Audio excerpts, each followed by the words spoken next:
Late 30s में 38 के बाद या अर्ली 40s में या 45 में जो एवरेज एज होती है पेरीमेनोपॉज स्टार्ट हो जाता है। पेरीमेनोपॉज क्या होता है, खवातीन के पीरियड ऊपर नीचे हो जाते हैं, कुछ को बहुत हैवी आते हैं, कुछ को कम आते हैं, कभी कभी कई महीने नहीं आते और कभी कभी रुकते ही नहीं है। कुछ खवातीन को सिम्टम्स बहुत ज़्यादा होते हैं और कुछ को कम होते हैं। लेकिन आमतौर पर जो पेरीमेनोपॉज की पेशेंट होती है ना, वो आपके पास आती हैं विद स्लीप डिस्टर्बेंस, इंसोम्निया, नींद नहीं आती, एंग्जाइटी होती है, एक डिप्रेशन, एक ग्रीफ, एक सैडनेस, मूड स्विंग्स हो रहे होते हैं, इरिटेबिलिटी, झुंझलाहट होती है, गुस्सा चढ़ता है, बहुत एंगर इश्यूज होते हैं, अपने रिश्ते ख़राब कर रही होती हैं लड़ने झगड़ने की वजह से, नींद नहीं आती तो ऑफ कोर्स स्ट्रेस में भी रहेंगी।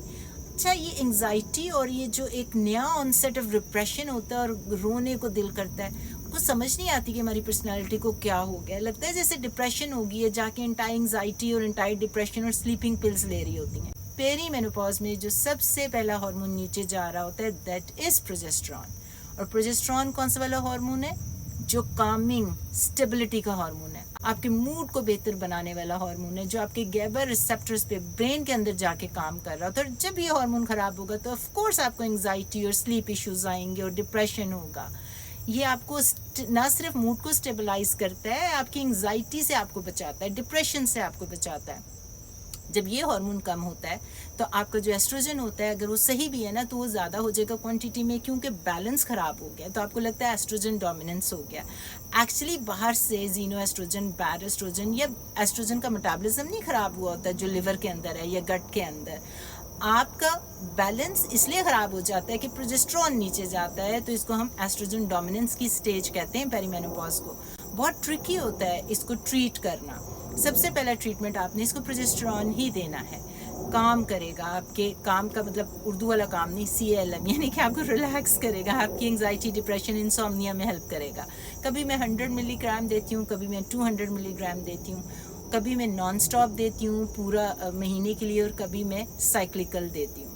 ये पेशेंट टू पेशेंट वेरी करता है, उसकी डिमांड, उसकी डिज़ायर, उसकी बॉडी कैसे रिस्पॉन्ड करती है, उसके मुताबिक एडजस्ट करती हूँ मैं डोज को। कभी कभी हमें 400 मिलीग्राम तक देना पड़ता है।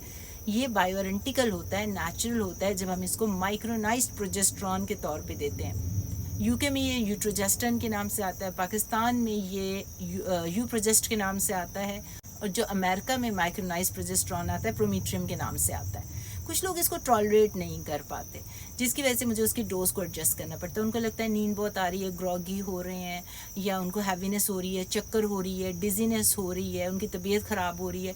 तो मैं कहती हूँ रात को लें, डिनर के टाइम पे लें, सोने से पहले लें, फ़ैट के साथ लें, इसकी एब्जॉर्प्शन अच्छी हो जाती है।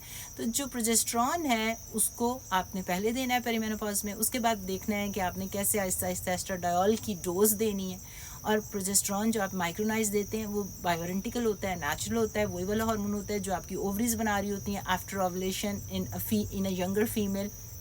अगर आपकी हिस्टेरेक्टमी हुई है तो फिर भी आपने देना है, क्योंकि कुछ ट्रेडिशनल गायनोकोलॉजिस्ट ये कहते हैं ना जी कि अगर बच्चेदानी नहीं है, इसने आपके बच्चे दानी को कैंसर से बचाना है, तो प्रोजेस्टेरॉन देने की ज़रूरत नहीं है। प्रोजेस्टेरॉन के और बहुत ज़्यादा फ़वाइद हैं। तो खाली प्रोजेस्टेरॉन का ये काम नहीं है कि उसने यूट्रस को यूट्रीन कैंसर से बचाना है, क्योंकि इसके इतने और ज़्यादा फ़वाइद हैं।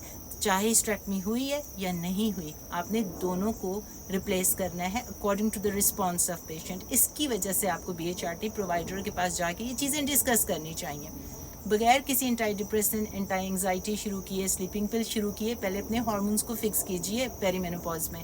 एक दफ़ा आपकी फाउंडेशन बेहतर हो जाएगी तो आपके सिम्टम्स भी बेहतर होना शुरू हो जाएंगे, आपकी क्वालिटी ऑफ लाइफ भी बेहतर हो जाएगी।